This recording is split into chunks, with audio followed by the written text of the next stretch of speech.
Hey, what's going on, guys? It's Brainbean here again. And today I'm bringing you a keyboard that is by your request. By far the most requested keyboard that I have had come into my comments is the Wooting One.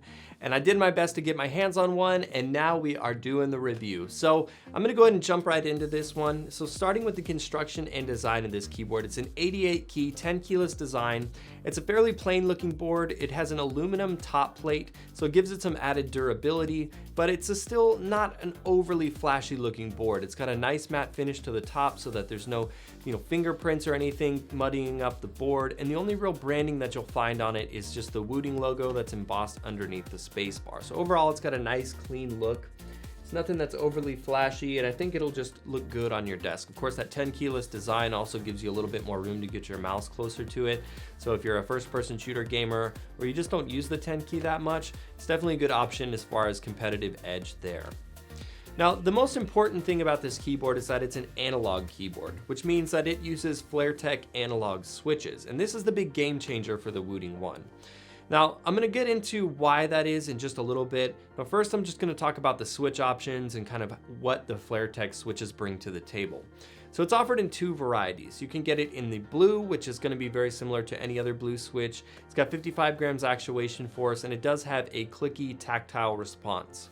Now on the flip side, the red switch, of course, is just your regular linear switch, which also has 55 grams actuation force.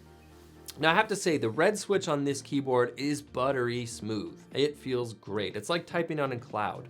Now the reason for that is because normal red switches like the cherry reds or kale reds that I've tried, there's just a little bit of friction there when you push down and you feel it sliding there. These keys are like typing on air, and I think part of that's because of the analog design. It's no friction whatsoever. It just slides right down, and there's very little key wobble as well. So overall, I'm very impressed with the FlairTech switches. Now, I did get to test both varieties because included in the box is 4 extra reds and 4 extra blues, regardless of which model you choose. Now, the reason that they include those is because this is a completely modular keyboard. It comes with a keycap and a switch puller, and it's completely plug and play. So you can pop out the switches and either replace one that's gone bad, or if you want to, say, take the 4 extras of whichever variety and put them on your WASD keys, for example, that's something that you can do to kind of mix and match. So let's say you use the blue switches on your keyboard, you could take those 4 extra red switches and give you that linear gaming feeling on just your WASD, for example, if you want to. Now, some other specs about the switches: they are rated to last 100 million clicks, which is a crap ton. Obviously, I can't test that kind of longevity here. And with Cherry offering 50 million and Razer offering 80 million and now 100 million, it's pretty crazy. Again, I don't like to base switch quality off of what the advertised longevity of the switch is, and I prefer more to go over feel. And overall, key wobble, the feel of the switches actually actuating and all that feels fantastic. So overall, I do like the FlairTech switches. Now, as for the lighting on the switches, they have clear switch stems, which is something that is really cool because it permeates the light up through the stem, as well as there's a little hole in the switch top as well, so that you get really good illumination of both the keycaps and the characters. And having that clear LED basically underneath the clear stem of the switch gives you permeation of things that would be underneath where that stem connects, which is something you don't see in a lot of keyboards, except maybe like Logitech's Roamer G or the QS1 switches as well.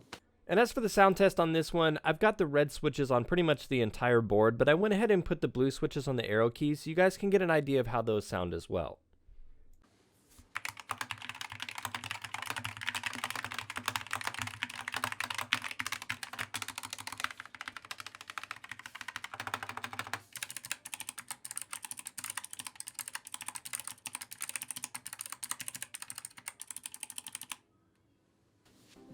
Now, the cool thing about these switches comes from the Wootility software. Now, in this software, you can do a couple of different things.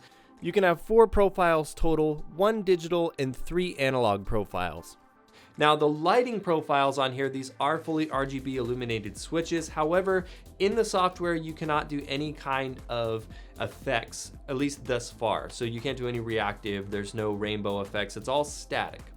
That being said, being able to change the colors in this software is super easy, and it's very intuitive. It's one of the best softwares that I have gotten my hands on to date.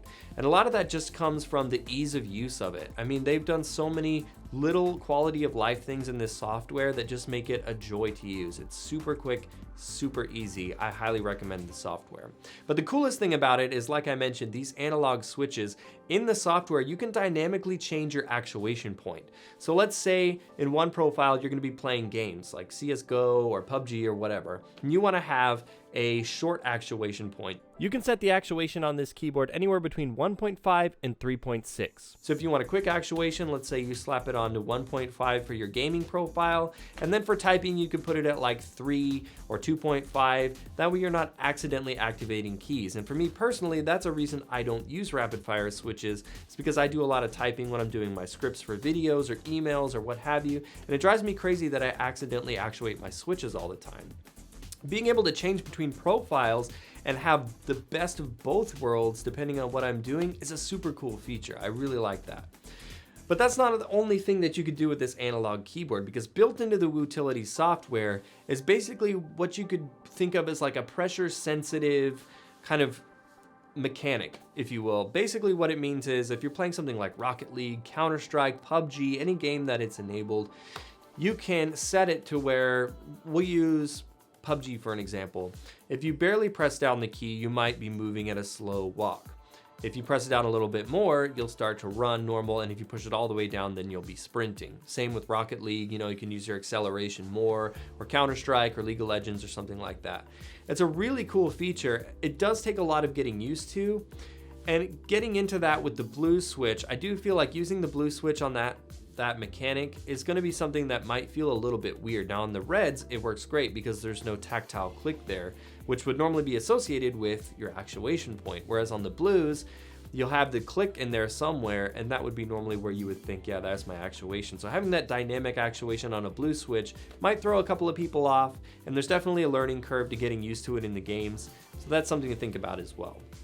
Now on the underside of the keyboard, you do have rubberized pads to keep the board nicely in place, as well as very nice rubberized extendable legs.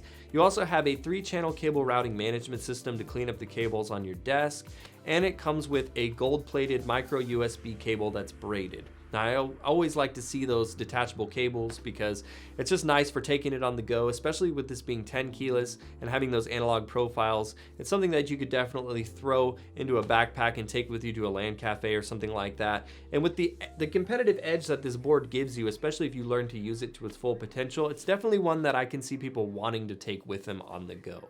Now, this board costs $160, which is pretty darn pricey for a 10 keyless keyboard. Normally they're a little bit cheaper than their full-size counterparts. Now, having the analog switches and kind of the utility that provides is kind of a unique thing to have on a keyboard, which is why I could see it costing so much money. It does feel great to use, and I really recommend it, especially if you're somebody that plays a lot of competitive games and you like one of the 2 switch options that are provided. Unfortunately, they don't have a brown switch type yet, but hopefully that's something we could expect to see from them in the future as well. Now, there are a couple of drawbacks to the keyboard. Like I said, there's no lighting effects in the software yet, aside from just static profiles, and I would think that this is something that they could easily add to the software because these switches already have the capability. So we could probably expect to see lighting features like that added sometime later, and that's something I definitely hope to see. Well, that's it for the review, guys. Let me know in those comments down below what you think about having those analog switches, and if you think that's kind of a competitive edge or just some kind of gimmick. I want to know what you guys think about that. Of course, if you liked the video, give it a big thumbs up to show your support, and if you're new here on the channel, I'd love to see you subscribe because I've got plenty more videos coming for you in the near future. Of course, you can always follow me on Twitter. I've got some exclusive giveaways going on there right now at Brainbean Gaming. But as always, thank you guys so much for watching, and I will see you in the next one.